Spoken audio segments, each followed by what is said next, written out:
4 budgets with real life costs and how you can use these budgets to become financially independent. This is the 3rd video in my series on living on a single's income. The first video was about narrowing down job fields. The second video was about job fields that can pay the bills with $50,000 or higher a year. And this one is how to manage your finances while you're growing up to that $50,000 a year and what to do when you reach it. The first phase, and you can click on a link below that where you can print up these budgets so you can keep them for your own personal use, or you can just follow along quickly with what is on the screen. But we're going to start out, let's just say you're 16 years old and you are getting your first job, you're still in school, you're going to make about $7.50, $8 an hour, working about 25 hours a week because you are still going to school, and that will bring you at about $800 a month gross income. Gross doesn't mean disgusting. That means the highest you're going to have before taxes. And then you're going to take out 25% of your income for taxes when you're single. That's about how much that's going to come out. And as the government taxes you on the amount that you've truly made, we're also going to take 10% of tithe off that gross income. And what you are left with every month is about $520, and that is your net pay. That is the money that you can use within your budget. Now, in this first phase, I want you to focus on saving up cash for your first car, and also saving up about $500 for an emergency fund, because you never know, your car might break down, but emergencies happen and you can count on that. So what we're going to do is you're going to set aside about 50% of your income, which sounds like a lot, but right now you don't have a lot of expenses. So we're going to take 50% of your income, which is about $260 a month, and you're going to set that aside for about 2 months, and you're going to have your emergency savings, and then you're going to save it for about 1.5 years, and then you'll have about $3,000 to $4,000 for a economical, reliable car. And then if possible, if you're still saving, which you should, you can use some for some independent education, some low-cost education that'll help you to get into phase 2 for a nice entry-level position that makes a little bit more a month. But in this, we'll have 30% of your income, which is about $156 a month, going towards your insurance and gas to get to and from work or your education. 5% for giving. I keep 5% for giving from now through forever, because giving is the heart of your true riches. And also, you want to make sure that you have money saved up for Christmases and birthdays, bridal showers, baby showers, and people who have needs. So just get in the habit of saving 5% for your giving, and then you have 5% for phone, which is $26 a month, which if you're on your family's plan should be just fine. 5% for personal spending, and 5% for miscellaneous, because things come up and you just don't know it, and that's going to bring you to a $0 budget level. And that is something that Dave Ramsey, I'm going to adopt a lot of his philosophies for this, because they do align in many ways with scriptural principles. But what it is that you're going to take your whole entire first month's income, and that is your starting point. So you're not going to spend that first month. You're just going to bring it out into a starting point, and then you're going to put that all into its own accounts. He'll call it an envelope system, and then you're going to use that for the coming month's expenses. That way you don't ever have to guess or live paycheck to paycheck. So you have all of your money, you're going to allot it to where it goes, and you have a $0 at the end of your month of what money has been spent. So this is the scenario for phase 1. We're going to go into phase 2 of your budget. This is that entry-level position where you have gained a little bit of education. Maybe you have you're starting that field of a bookkeeping or a medical coder or medical billing, you look at video 2 that talks about the different job fields that pay the bills and the entry level versus the long-term look. And so we're going to start this. Let's just say you've been working for 2 years, you've educated yourself, you're making about $13 to $14 an hour, 40 hours per week, 58 weeks per year, because you might want to go on a missions trip in there. But your gross income is going to be about $2,080, and we're going to take the 10% tithe and the 25% taxes, and that leaves you with a net pay of $1,352. Now, during this second phase, your goal is to pay in cash for the education you need for that next phase of income, where you're making $50K and above per year. So during this time, that's really where you want to focus, and you can do this in multiple ways. You can go with the entry level and the fast track, trying to grow up that job field, the ladder, to where you can work yourself up to a higher paying position. And that's fine. And if you're doing that, then use these percentages and put your 35% savings in for a home down payment. But also, we're going to add to that, we're going to build that $500 emergency savings to $1,000 emergency savings, and then work towards a down payment.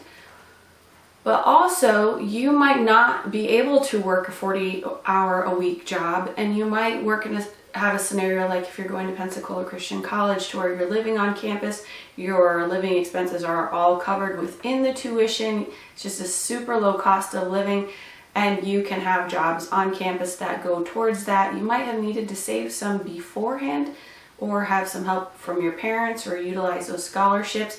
But at the end of the 4 years, it is paid off. And if that's the route you go, then you are successful. You have ended up with a degree. Maybe it's engineering, or a nursing degree, registered nurse, or maybe it's the accounting and that bookkeeping, accounting, finance field. So maybe it's one of those three, and you are getting out there and you have your job and you didn't pay, and you have no debt from that college experience. You have accomplished your goal. Or maybe you are going to college closer to home and you are paying cash while working a 40-hour-a-week job, and that is hard, but it is doable. I have seen grown men do this. It takes all of their time and effort, but they pay for their family's bills while going to college, and it's slower and it's hard, and you have to work to get scholarships, and you can do that by going to like state.gov, and they'll have scholarships, or there's several websites where you can learn about scholarships.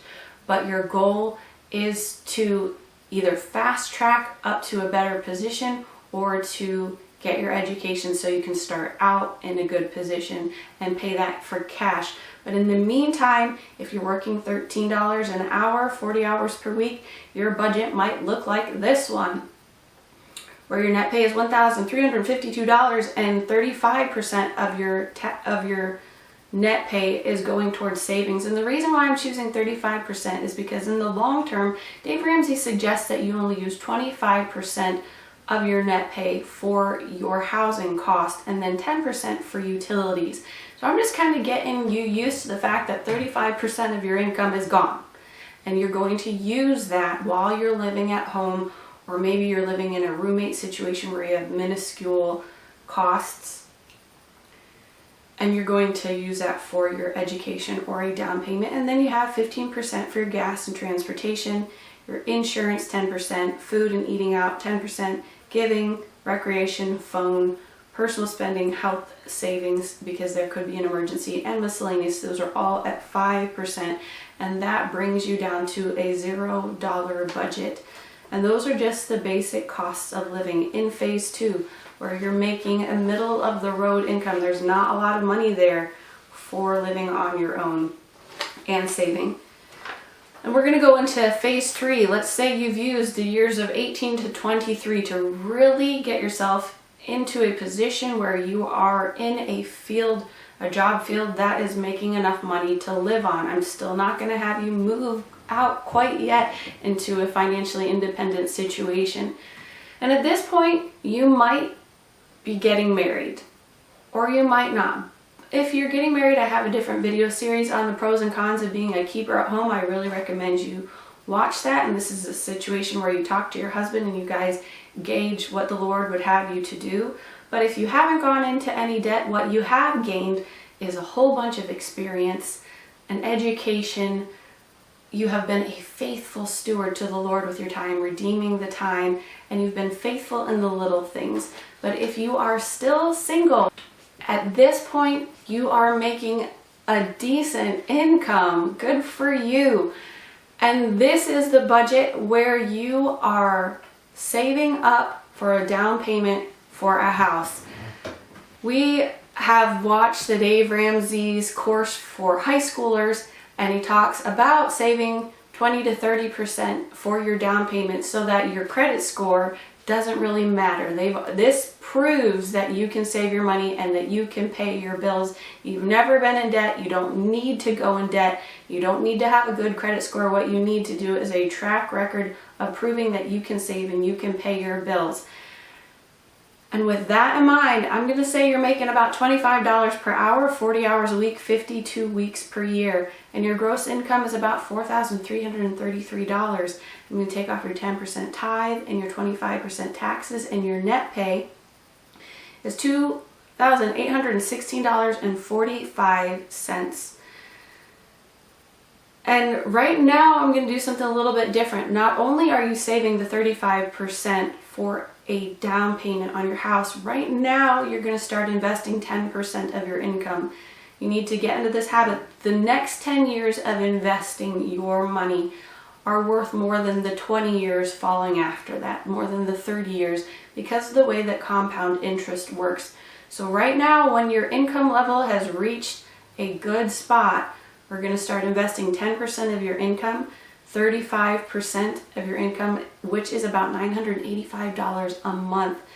That is wonderful. That is going to make it to where you're saving nearly $12,000 a year for a down payment towards a house, which in 3 years, and Dave Ramsey recommends 2 to 3 years for a down payment for a house, which really seems like, whew, how much money am I going to make to do that? But you can save about $35,000 in the next 3 years, which will help you substantially and will help you to avoid private mortgage insurance because you have at least 20% of a down payment.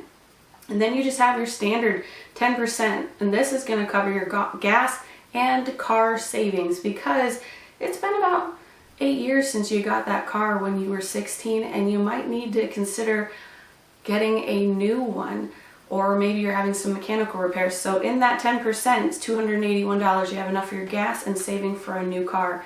You have your insurance, your car, identity theft, health insurance if you're living on your own at this time, possibly life insurance, 7% for food and eating out, 5% for giving.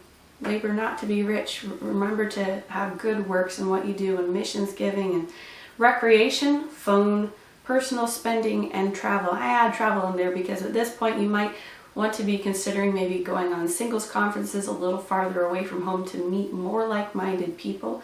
You might need to up that budget a little bit, and health savings account and miscellaneous. So that is phase 3, where we're going to take these 2 to 3 years to really focus on building a nest egg for a down payment for a house. And in phase 4, you have reached the point where if you've done everything that I've suggested, you can go purchase your first home. And how exciting is that? But it's a little bit tricky still, because how much of a home can you afford if 25% of your income is the most you can have for your house payment? And if you look at this, the basic numbers are the same, but what I've switched here is that I've divided up that 35% you've been saving to 25% of it is $704 for your house payment a month, and 10%, $281, is for your utilities and phone. And I did the research on that to find out, well, how much of a home can you afford with a 15-year fixed rate mortgage?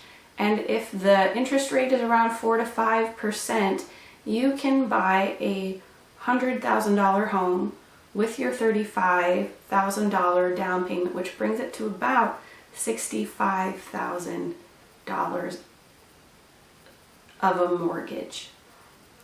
And that's about how much you can afford. So that's still a smaller home in many areas of the country. I know for sure where I live that is a smaller home, but in some places that is an amazing opportunity to have that. And then you will have your first home. And if you're single, you know what? You can rent out several rooms of that house and use the money and that income to save up for maybe another investment into a larger house later on, or a different investment property.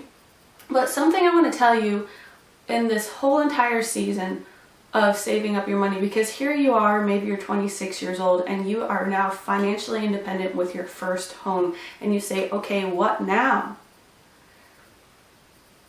Finances and your job are not your real life. They facilitate your real life. Money comes and money goes, and yes, it's wonderful that you have spent this time to be a good steward, but your real life is what you're doing outside of your job.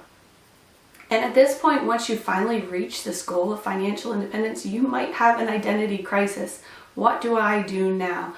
And I want you to just keep this in your mind, especially as we're going into the next video about a biblical mindset about finances, that your real life and what you need to invest in are your outreach and your soul winning, the people that you are at work with, or the people you've gone to school with, so that's your outreach ministries. Then there's the inreach ministries. What are you doing within your church to help be a blessing?